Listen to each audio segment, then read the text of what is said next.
From feudal Japan to high fashion runways, split-toe Tabi boots have been around for a lot longer and are probably way more influential than you ever would have thought. So in this video, we're gonna figure out, first of all, what are Tabi boots? Why do people wear them? What are the benefits? And can you still get a decent Tabi boot from Amazon today? So first, what are Tabi boots? Well, the direct translation is foot bags. And we'll go into that a little bit more in the history. But as far as I understand, a Tabi boot is any kind of footwear that is a boot or shoe that has a split between your big toe and your remaining four toes that allows you to articulate and get a little bit of extra wiggle in there. A little extra wiggle in there. And this video is brought to you by our Rose Anvil wallets, because I think we actually make some really cool products that you guys really appreciate. Because if you didn't know, the reason I know so much about leather is I've been making handmade leather goods for the last 8 to 9 years. And like I said, I think we make some of the best wallets in the world. Obviously I'm biased, but let me tell you why I think they're some of the best in the world. First thing is we hand stitch every single one of our wallets, and we use a saddle stitching technique, which has been used to make saddles for hundreds of years. And the reason they do this is it's significantly stronger than a sewing machine, because sewing machines loop the thread together, where a saddle stitch, you have one thread, 2 needles, and you're basically weaving the thread throughout the wallet or the saddle. It also allows us to use a really thick thread. It's literally 1 millimeter thick, and it's significantly more labor intensive. And all of our wallets are made from what, in my opinion, is the best vegetable tan leather made in the United States, which is Wicked and Craig, because this stuff is strong, it ages beautifully, and it smells so good. You even get a little hand-stitched card with Addie's hand signature on there, because we make these all day, every day in this shop by hand, and it helps support this business, it helps support the channel, so thank you guys for considering these wallets and continue to support this channel. So where did the Tabi boot come from? Well, the story of the Tabi starts all the way back in the 15th century, when the predecessor of the Tabi was introduced to the island of Japan from China via the Korean peninsula. Because at the time, Japan started importing a lot of cotton from China, enabling them to mass produce the very first Tabis. Because the first Tabis were basically just socks, and they didn't even have the split in the toe. And then sometime around 1592, the Tabi design completely changed. It went from that sock design to finally having that split toe design that's so well known with the Tabi style. And the reason they did this was not for what you might think. They did it because the thong style sandals were so popular at the time, and so they made those socks accommodate those thong style by putting a little slit between the big toe and the rest of your toes. And then sometime later, Tabis started to be used not just as socks, they started making them out of leather and other materials that are a little bit more sturdy so that people could use them as basically boots. And they called this style Jika Tabis, which means Tabis that touch the ground. And then as time progressed, the Tabi boots slowly changed, and then around 1657, there was a giant fire that burned down most of Edo and caused the price of leather to increase, which led to the Tabi boots being made out of other materials like cotton and various sole materials like straw and canvas. And then not a whole lot changed for the next centuries. They were still being used as socks for sandals, as little work boots, still out of leather from time to time. And then fast forward to the turn of the 20th century, and rubber manufacturing was in full swing. And then in 1922, Tokujiro Ishibashi and Shojiro Ishibashi, who founded Bridgestone Tires, were Japanese rubber industrialists, and they're credited as inventing the very first Tabi boots with rubber outsoles. And this newly introduced and heavier duty Jika Tabi boot was a really popular choice for manual labor jobs like construction, rickshaw driving, agricultural work. And then fast forward to World War II, and we learned this from the Japanese World War II boot video, where Tabi boots were used by a lot of the military for off-duty wear. And then in 1942, the West gets exposed to the Tabi boot in World War II in a battle in New Guinea, where Allied forces faced the Japanese troops who were wearing a split-toe boot. And the story went that the Japanese soldiers, as they retreated through the muddy jungle, American and Australian forces were easily able to track them due to the distinct pattern of that split toe. And the Allied forces didn't really know what to think of these otherworldly boots and thought they were designed to climb trees and other really cool things that weren't actually the truth. And then in 1949, the shoe company Onitsuka is founded and dabbles in making a split-toe Tabi running shoe. And then in 1951, Japanese marathon racer Shigeki Tanaka wins the Boston Marathon wearing a pair of split-toe shoes.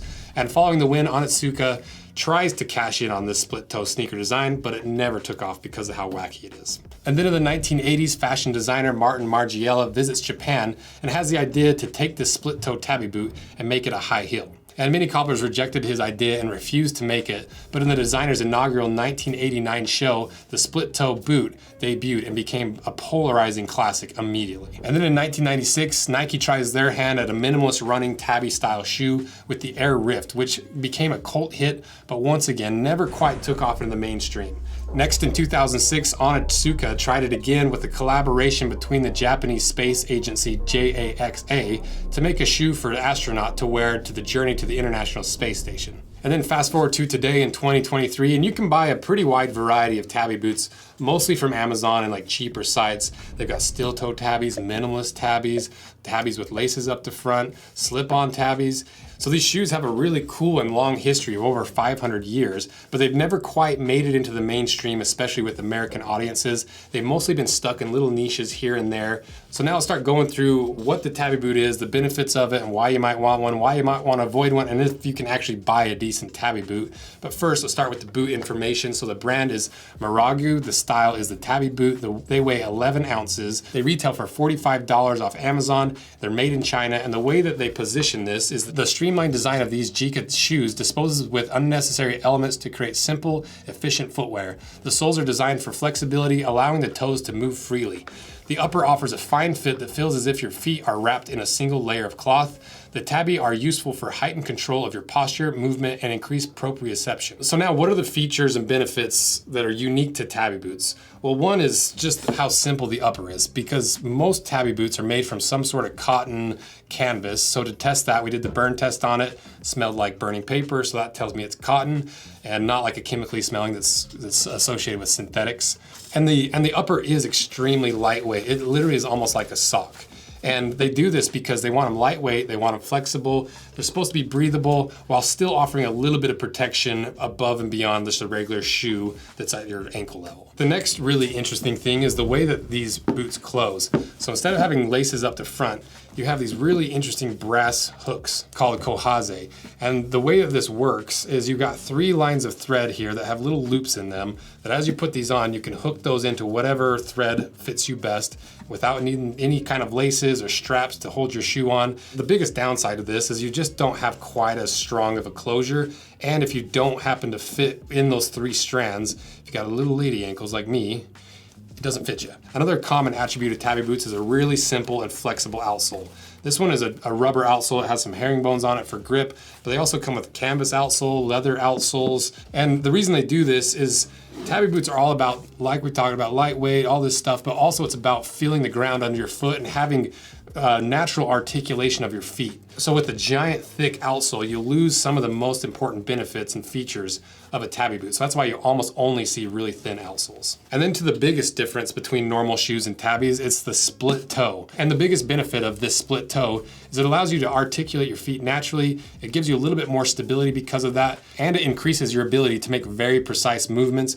But to me, the biggest benefit of this, especially after doing the barefoot series we did, was this is about as wide of a toe box and natural as a toe box as you can get. Because sometimes even in those barefoot shoes, your big toe is still pulled in, but when you have a separate pocket for your big toe, so you never have that thing where your big toe slowly slides in, even inside of a wide toe box shoe.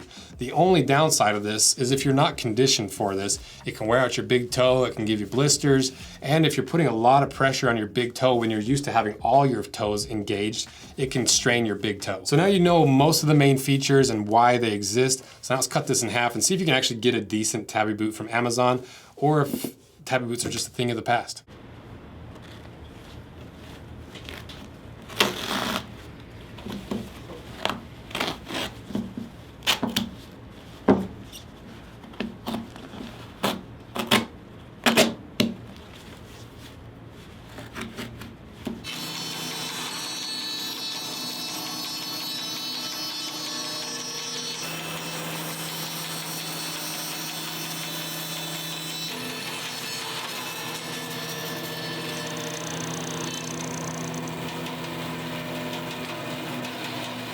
All right, we got it cut in half, so let's see what's inside.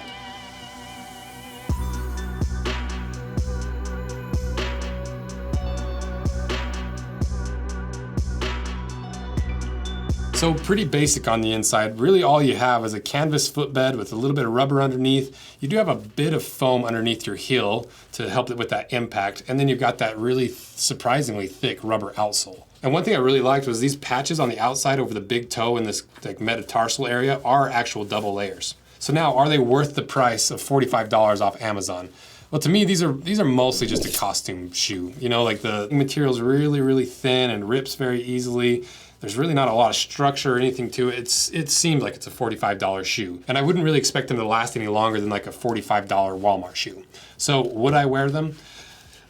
I bet they feel great, and I'm sure over the extended period of time, your feet get stronger, the whole barefoot thing, but they're just so wacky looking that unless somebody really figures out a way to make them look good by maybe even like putting a fabric mesh over top so you still get that toe articulation without this hoof look to it. So unless I was trying to sneak around, climb buildings at night, or pretend like I'm from the village hidden in the leaves, I just don't see myself wearing Tabi boots anytime soon. And that's kind of a bummer because it's a really unique history and story of a product being developed through necessity rather than just somebody wanting to invent something. They started off as socks, they got that split toe to accommodate sandals, and then over time they found the value in a split toe sock with a little bit of padding on the bottom, and then slowly they became a staple of Japanese footwear. So to me it's kind of a bummer that they're not more popular than what they are, but I think that's solely because they are just ugly. So let me know what you guys think and if there's a better Tabi out there,